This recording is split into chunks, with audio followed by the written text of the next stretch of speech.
আমাদের পেশাজী বিভাগের গ্রামীণ জেলা সভাপতি থেকে মূল্যবান কথা শুনলাম, ব্যাপারটা অনুযায়ী আমরা করার চেষ্টা করবো। আজকে আমরা এই প্রোগ্রাম ইফতার মাহফিল হচ্ছে যে আমরা শুধু ঘোষণা দিছি সভাপতি মানে ওয়ার্ড সভাপতি, সেক্রেটারি, বায়তুল সেক্রেটারি, ইউনিট সভাপতি, সেক্রেটারি, বায়তুল সেক্রেটারি, শুধু দায়িত্বশীল আর আমাদের রকম দায়িত্বশীল ভাইদেরকে নিয়ে আমরা আজকে এই প্রোগ্রাম করবো। এই ব্যাপারে আমি জেলা সেক্রেটারি মজান জেলা সেক্রেটারি বলছিলাম সেদিনকে, উনি আমাকে সময় দেয়নি আর কি, যে কারণে আমরা হয়তো ব্যানারে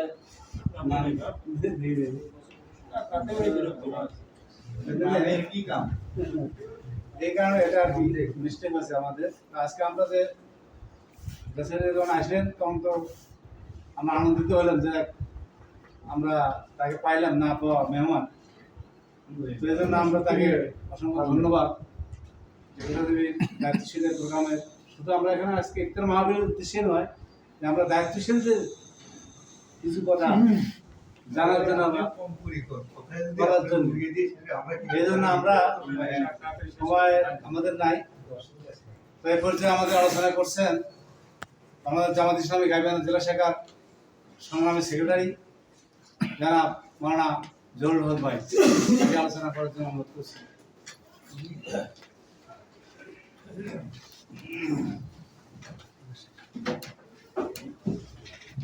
أعوذ بالله من الشيطان الرجيم بسم الله الرحمن الرحيم ونصلي على رسوله الكريم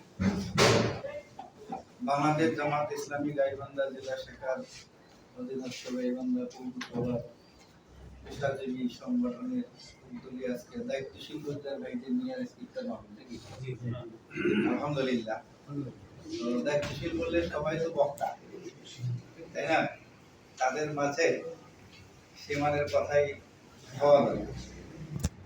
আমি ভূমিকা স্যার একটা কথা বলি যে আমরা বিভিন্ন দায়িত্বশীল বিভিন্ন দায়িত্ব পালন করি। আপনারা আমার প্রোগ্রাম পরিচালনাও দেখেছেন, মানে ফোকাস কয়েকটা প্রোগ্রাম হয়েছে, কয়েকটা প্রোগ্রাম পরিচালনা করছি আপনারা। আমি কিন্তু প্রয়োজনীয় অতিরিক্ত কোনো কথা বলি না, খেয়াল করছেন কিনা? সেদিন গোবিন্দগঞ্জ এক প্রোগ্রাম সভাপতি উদ্বোধনী বক্তৃতা দিল 22 মিনিট। তাহলে অন্য শ্রোতারা বক্তারা কি বক্তৃতা দেবে? বলা গেছে। আমি আপনার দায়িত্বশীল বলি, উদ্বোধনী বক্তৃতা কি দেবে? আউযুবিল্লাহ বিসমিল্লাহ বলবেন, বলিয়ে সবাইকে যারা আছে তাদের সম্বোধন দেবে। এরপরে কি উদ্দেশ্যে প্রোগ্রামটা আপনি ডেকেছেন সে উদ্দেশ্যটা বলবেন। আর দ্বিতীয় হলো এই প্রোগ্রাম শেষ পর্যন্ত যেন সফলতার দ্বার প্রান্তে আমরা পৌঁছতে পারি, সকলের সহযোগিতা কামনা করব। বক্তৃতা কি বড় হবে? এই বক্তৃতায় যথেষ্ট।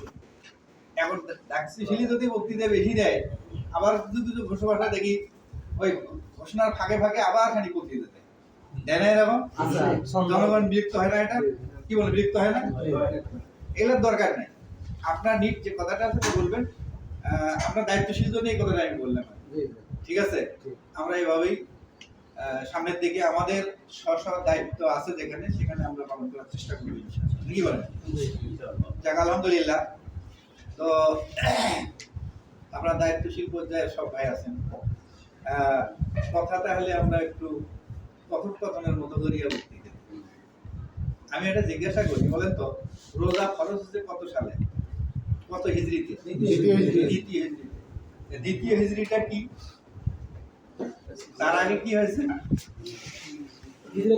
ইসলামী হুকুমত কায়েম হয়েছে, এটা বলে। তার আগে কি হয়েছে? ইসলামী হুকুমত কায়েম হয়েছে, ইসলামী রাষ্ট্র কায়েম হয়েছে। এখন ইয়া আইয়ুহাল্লাযিনা আমানু কুতিবা আলাইকুমুস সিয়ামু কামা কুতিবা আলাল লাযিনা মিন ক্বাবলিকুম লাআল্লাকুম তাত্তাকুন। এই তাকওয়ার আহ্বান কাদের কাছে করলো? কোন ইমানদারেরা? ইসলামী রাষ্ট্র, যারা একটা বিপ্লব, কোরআনের বিপ্লব সাধন করেছে। কি বলেন?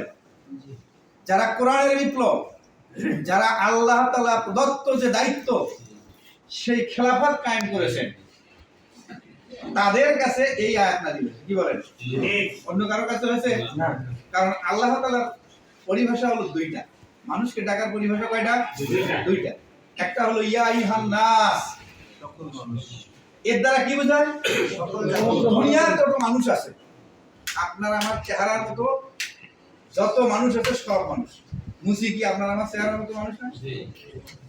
জেলে খামার কুমার তাঁতি সবাই তো একই, নাকি বলেন?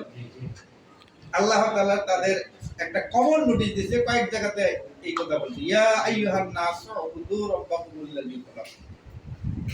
হে দুনিয়ার মানুষ, তোমরা তোমাদের সেই মহান স্রষ্টা রব্বুল আলামিনের দাসত্ব গোলামি করো। কার গোলামি করার কথা বলেছে? আল্লাহর গোলামি করার, যিনি তোমাদেরকে সৃষ্টি করেছেন, যিনি তোমাদের সৃষ্টি করেছেন। তাহলে আমাদের কে সৃষ্টি করেছে? আল্লাহ। এই দুনিয়ার সকল মানুষ স্রষ্টাকে